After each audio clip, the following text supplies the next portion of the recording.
जर तुम्ही देखील 10वी किंवा 12वी उत्तीर्ण असाल तर तुमच्यासाठी आनंदाची बातमी असणार आहे. कारण सध्या इंडियन एअर फोर्समध्ये 336 पदांसाठी भरती सुरू आहे आणि या भरतीसाठी लागणारी शैक्षणिक पात्रता, वयोमर्यादा आणि इतर सर्व बरीच माहिती आपण या व्हिडिओमध्ये बघणार आहोत.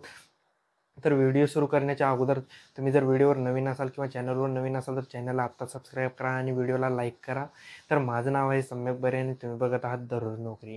तर मित्रांनो, इंडियन एअर फोर्समध्ये सध्या 336 पदांसाठी भरती चालू आहे आणि या भरतीसाठी लागणारी शैक्षणिक पात्रता जी आहे ती असणार आहे 10वी किंवा 12वी उत्तीर्ण, किंवा जर तुम्ही कुठल्या विद्यापीठात मान्यताप्राप्त विद्यापीठात पदवी घेत असाल तर तुम्ही या भरतीसाठी अर्ज करू शकणार. आणि इंडियन एअर फोर्स भरतीसाठी जे नोकरीचं ठिकाण असणार आहे ते संपूर्ण भारतामध्ये कुठेही दिलं जाणार आहे. व तसेच या फॉर्म भरण्याची शेवटची तारीख जर झालं तर सांगायचं झालं तर यासाठी 31 डिसेंबर 2024 ही तारीख ठेवण्यात आलेली आहे.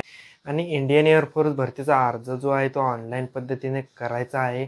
जर तुमच्याजवळीलही कोणी भाऊ बहीण किंवा मित्रमैत्रीण जर या नोकरी करण्यासाठी इच्छुक असतील तर हा व्हिडिओ त्यांच्यापर्यंत नक्की पोहोचवा, जेणेकरून त्यांना ही माहिती मिळून जाईल. आणि भरतीच्या अशाच अपडेटसाठी आत्ताच आपल्या चॅनलला सबस्क्राईब करून ठेवा, जेणेकरून ही माहिती सर्वात अगोदर तुमच्यापर्यंत पोहोचून जाईल. जर व्हिडिओ आवडला असेल तर व्हिडिओला लाईक करा आणि कमेंट करा. धन्यवाद.